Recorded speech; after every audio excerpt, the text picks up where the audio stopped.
I believe to some extent that extradition is both correct and incorrect. I believe that someone shouldn't be able to get off the hook so easily when they commit a crime in one country and they expect to flee to another country for freedom. I believe that is not right. Um, I feel like they should, in a way, be trialed just like everyone else. Um, Not in the case of torture, but in a case of a fair trial in a courtroom where they're treated with the rights of their country. Extradition is basically the official process in which one country transfers a convicted criminal to another. For example, pretend there was a man called Bobby who had committed murder in America. Bobby escaped to Canada to avoid being detained in America. However, Bobby was caught by the Canadian police. He was then extradited back to America to face his sentence.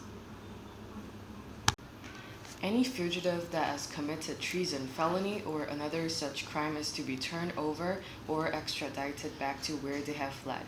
However, for attempting to flee the country, a person will be facing more severe penalties. A request for the extradition of a criminal may be refused by the country that they are currently in for any of the basic following reasons.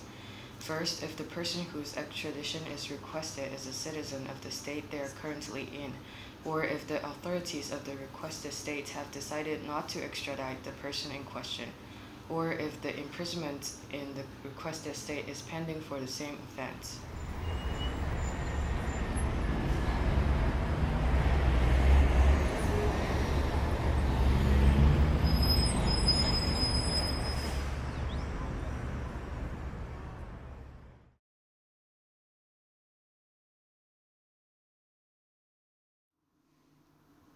The Guantanamo Bay Detention Camp is an American military prison located in Cuba. It was established in January 2002. It was quoted by Secretary of Defense Donald H. Rumsfeld that the prison camp was established to detain extraordinarily dangerous persons, to interrogate detainees in an optimal setting, and to prosecute detainees for war crimes. Criminals captured in the war on terror, most from Afghanistan, Iraq, the Horn of Africa, and South Asia, were transported to the prison. Detainees have almost no legal protection when they are transported to the camp. Some of the detainees have reported that they were severely abused and tortured in Guantanamo, leading some to believe that the detention camp should be shut down.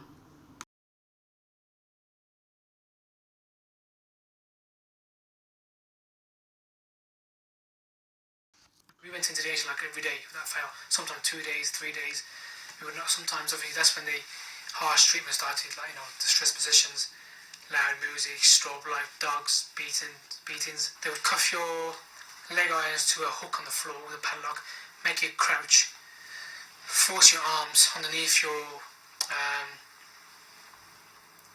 calves, your knees, basically. So basically, your legs are like this, and you're not literally tiptoeing. So your hands and your feet up together. And obviously, that's there, and you can't actually put your feet flat because there's not enough slack in the chains, and they would cuff with another set of cuffs, cuff that into the hook, and hook it in. So you're in that position. That's called stress position. And sometimes they would leave you there in 2.5 days, probably 3 days. At the same time, they would have the loud music, which the rooms are very small, and the loud music would be extremely loud. That sometimes, when you're in pain, if you actually take your mind off the pain, it kind of eases the pain. But when you have extremely loud music in your face, so loud that you can't even think.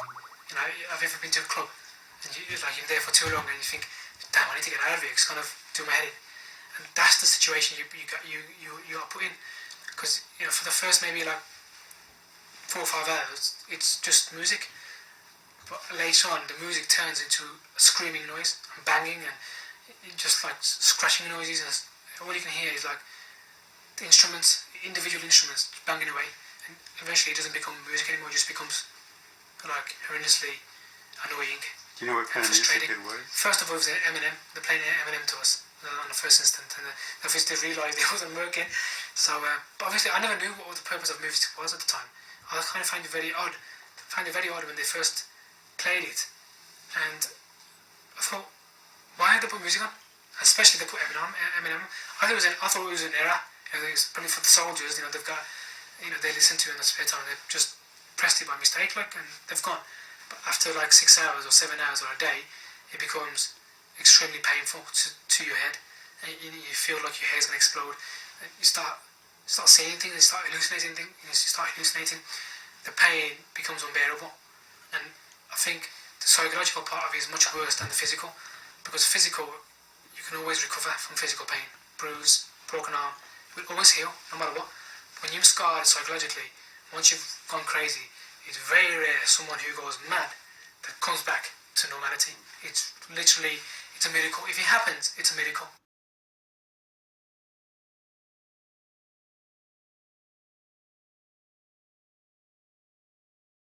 I think that's a really difficult question to ask, because there are so many scenarios where people are tortured for the safety of countries, such as Al-Qaeda members being tortured for the sake of protecting the United States of America. And I think it's a really big issue, and it can be quite confusing and conflicting for a lot of people.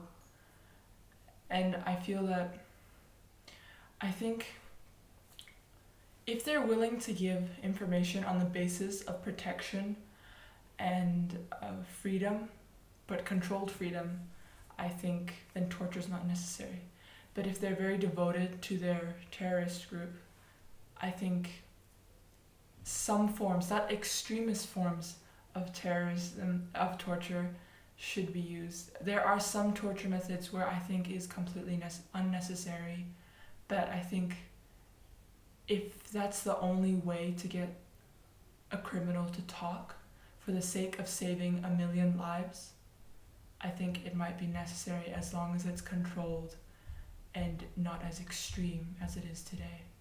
For example, in Guantanamo base, criminals there are tortured and they have no such rights, and they don't even get a second chance at life. They don't get to have a chance to be free and to have protection for their families, because that's what a lot of this is about. They're scared that their families won't be protected, and I think that's what people should offer instead of torturing them.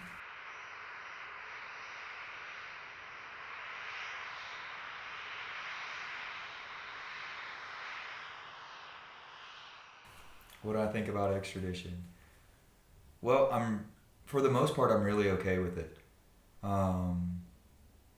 See, what I believe, if somebody commits a crime in another country or another state and then flees somewhere else and are then apprehended and sent back to that area, I'm okay with the punishment for the area that they committed the crime in. However, I tend to change my opinion just a little bit when it comes to areas of inhumane acts such as torture.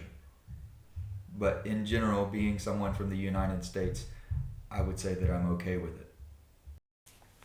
Extradition in and of itself is not a bad thing. If it's done under the right legal circumstances, then it's good. Criminals should be sent to a country where he can be tried, where the courts have jurisdiction, and where it would make sense for him to be tried. When it gets distorted, when countries send suspected criminals to places where they're tortured endlessly without any rights, then that's when it's wrong, and it's used as an excuse for torture. Yes, detainees should have rights. They're humans, just like anyone else. They're individuals. They should have human rights, no matter what circumstances they're in, and no matter what kind of crime they committed. This question is the hardest one. It's complicated because there's a lot of weight on both sides. You want to protect your citizens, but I still think the answer is clear-cut. No, they should not get tortured, because torture is wrong in all circumstances.